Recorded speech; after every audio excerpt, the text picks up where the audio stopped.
Good afternoon, everyone. And again, thank you all so much for coming. I hope you're enjoying your lunch. I'm really excited looking at my piece of cake. And while you are eating your lovely lunch and getting your own piece of cake, we are going to close our program now that we've all had some dialogue, heard some different perspectives, come around to some agreements I've heard from some of the facilitators around some common values and even some solutions that we might want to generate some will and excitement about. We're going to hear some closing thoughts from Dr. Nelson, but we also want to leave everyone here with a little bit of inspiration that you send to yourselves. So on every table, there's a postcard that is from you to you. So you should self-address this postcard.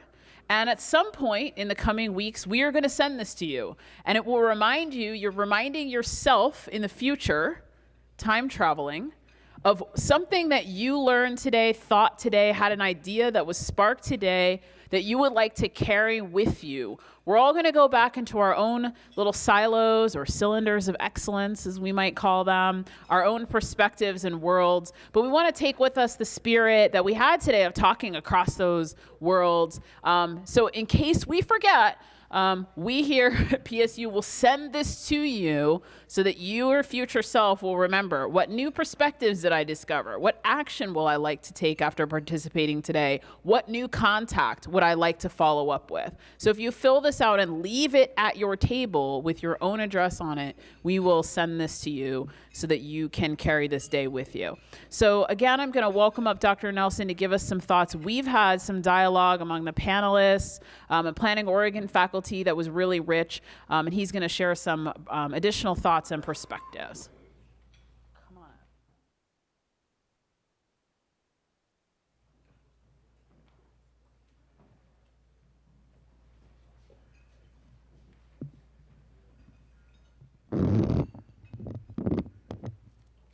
So I'm delighted to wrap up. Having been someone who was sort of here at the beginning and then watching it from afar for such a long time, let me tell you that I have been engaged in many court cases across the country as an expert witness. I have engaged in policy discussions with developers and planners and others. And though many people, especially those in the development community, believe, oftentimes rightfully so, that they don't have it so well in Oregon or Portland, I think you miss a perspective. I am still an expert witness on a court case in Georgia that has gone now past a decade.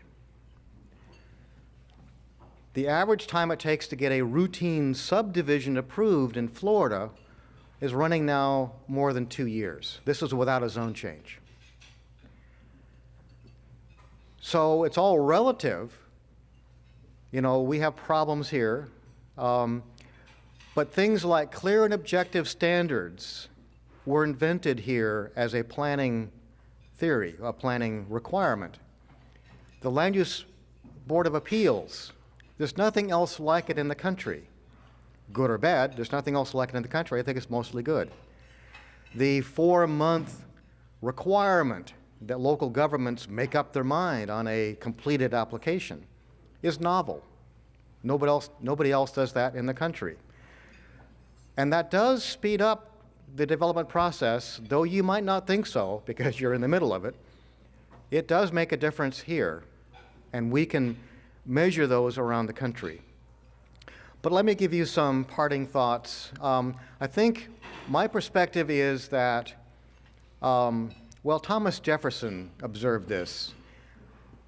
When he helped write the Constitution, he said that every generation needs to write their own Constitution. So wouldn't he be surprised to see that today our Constitution is now over 200 years old?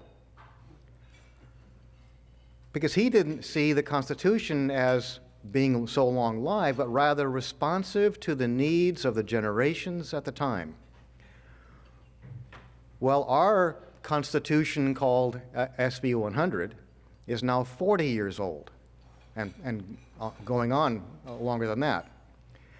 So maybe it has come time to rethink Senate Bill 100 in the light of the changes taking place. But let me give you, before I go on further, let me give you a little story about the thing that was good, still is good. I think about the current SB 100 thinking.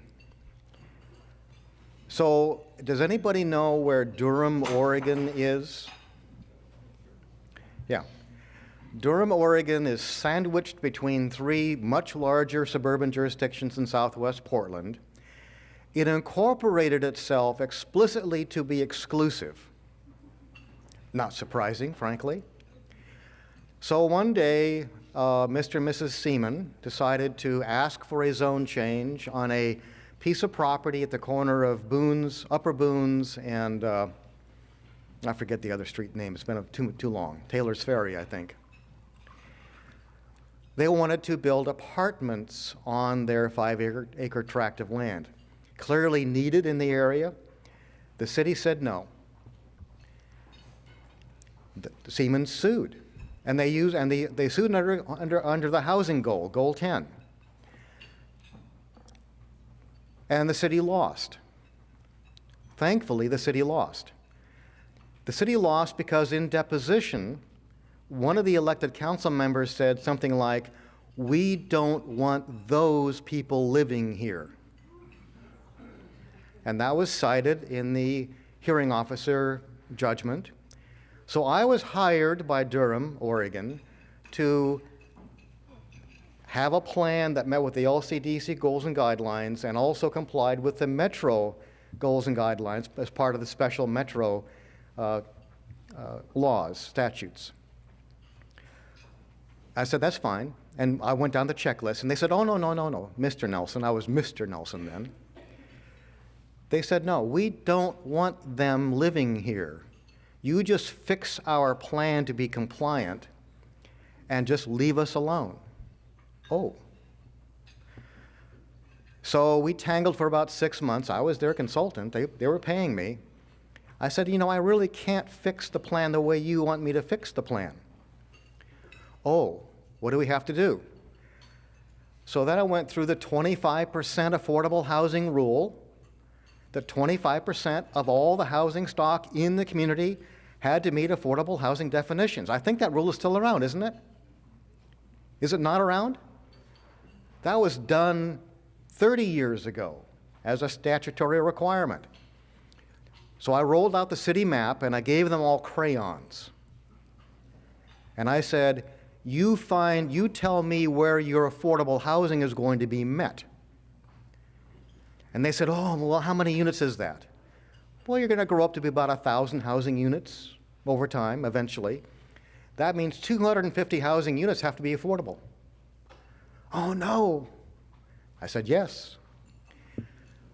They went on their little half-square-mile city map, and they found 2 or 3 very well-placed sites with transit access, walkability to the nearest commercial areas, adjacent to single-family residential areas, wonderful locations, and they asked me, Mr. Nelson, does this meet our statutory obligation? I said, yes. We wrote the plan up. It was the very first plan Metro adopted under the Metro then existing rules.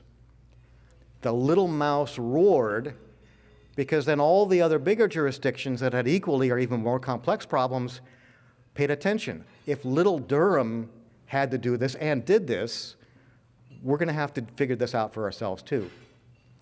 And oh, by the way, some years ago I went to Durham and I learned that many of the people telling me in the 1980s to fix our plan so those people don't live here now live in the very apartments on the land that they designated for their plan. They are those people. So let's think back. There's what I would call the Oregon Compact. That back in the 60s and 70s, we were concerned about losing our valuable farmland up and down the valley. And the concern was real, measurable, visible, with real, measurable, visible economic outcomes. This is one of the nation's most productive farming regions, after all. So the idea was, can we preserve our farmland and that economic base and still grow? The theory was yes. Out of all of the conflict came what I would call the unholy alliance between key environmental groups, for instance, Thousand Friends of Oregon, and the development community. They both woke up one day, not quite one day, but a lot of us were kind of there, and we saw it happen, unfold, that, okay, the environmentalists said, you just keep your paws off the farmlands and forest lands, and the developers say, okay, where do we build? And they said, oh, it's logical you build where it makes the most sense, and that's in cities, near cities, within urban growth boundaries. Make it easier for us to build inside than outside. So the deal was struck. And that's when the clear and objective standards came out. Oregon, by the way, is the only state in the nation that requires plans to allocate land at the front end through zoning and land allocations to meet future housing or future development needs. It's the only state. Now, it's not perfect. Zone changes happen all the time. But it's the only state that at least attempts at the front end to set aside the land needed to meet future housing and other development needs. That's a sea change. That came about because of this alliance between Thousand Friends, other environmental groups, and developers.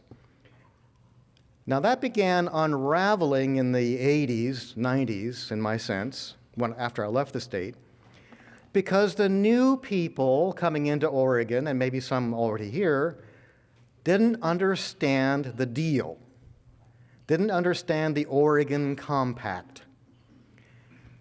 I've often said that any newcomer moving into the state of Oregon has to sign the Oregon Compact, that you understand that in exchange for the open space preservation and the wonderful other things we have going on here, you accept that you're going to have neighbors, maybe even more neighbors, and mixed uses, and change in your urban areas. And so I think for the lack of requiring people to sign the Oregon Compact, we're gradually losing sight as us old guys are wandering off, and gals. The new people are losing sight about what this was all about. So now I think it's time for us to start the process all over again. It's been 40 years, really almost 50 when you think about it. We need a new Oregon Compact. We need a new cast of people to ask the questions. We need to rethink the value structure that we built 40 years ago and bring it into the middle of the 21st century. We need to trust the new population to do the new compact right. It'll be right for them. And if we can do that right, we can see, I believe, Oregon continue to preserve the right kinds of landscapes, but also reshape the metropolitan areas in ways that we could never fathom, but still work very efficiently. In short, we need to move beyond the original 1,000 Friends of Oregon to the next 1,000 Friends of Oregon. Thank you very much.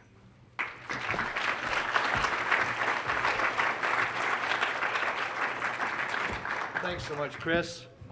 And really, thank each and every one of you.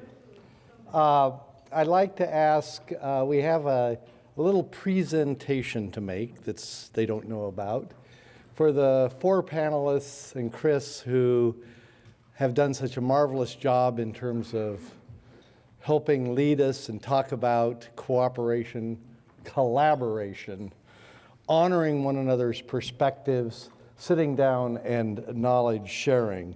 So for Luke, you got it all there, Eliza? Okay, for Luke Hamill,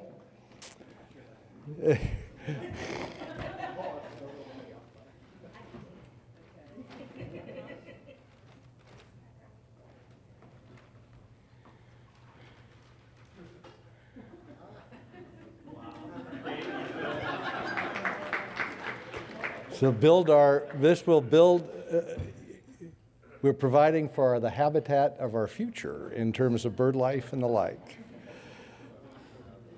For Don Mazziotti,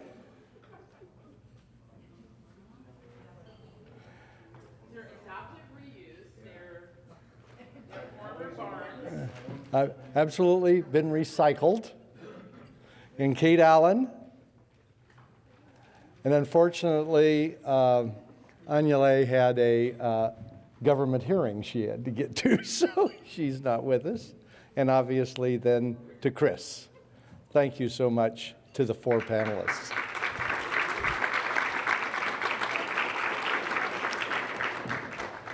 So I've got a little bit of homework for each of you as well. George Washington in his 2nd inaugural talked a lot about what we were trying to address today. No, it's not land use, but it is our culture. It is the divisions that we have within our culture that create the conflicts that we recognize, we see each and every day that are reported in the newspapers, and those conflicts that don't allow us to move towards the kind of Oregon, the kind of region that we all aspire to find. So please read George Washington's 2nd inaugural. Hopefully it will inspire you to go the next step. And the next step will be back here at some point in time. This was the first. It is a beta. You will all be hearing from us about what did we do wrong, how can we improve, how can we engage differently, what are the missteps, and what was learned. And we also want you to, we hope that you have met one another in a very different format today. So somebody will look across the table and say, gee, I'm intrigued with what you had to say. Tell me more. Let's go to lunch. If that organic kind of dialogue continues to have in our region, we will be able to find that we can build a better tomorrow. I'm going to close with a simple poem. My favorite author happens to be Lewis Carroll. And Lewis Carroll writes this in such a way that it really stages us where we are. Tweedledum, said Tweedledee, you've agreed to have a battle. For Tweedledum, said Tweedledee, you've spoiled my nice new rattle. Just down then flew a monstrous crow as black a taro barrow that frightened both the heroes so they quite forgot their quarrel. That is why I ask you to go read George Washington's 2nd inaugural. There is a black crow out there. The black crow is our division, our inability to come together, sit, honor one another, and collaborate together. It is in that future, by synthesizing the knowledge that we have, by bridging across these cylinders of excellence, that we really can find better solutions to the challenges of today. We thank each and every one of you for your participation. We are not going away. Planning Oregon is here. We will be calling on you. We will be working with government in the way that they would like to utilize us. We hope your organizations will call on us the exact same way. We'll be available here at the university for you. Again, thank you and have a wonderful weekend.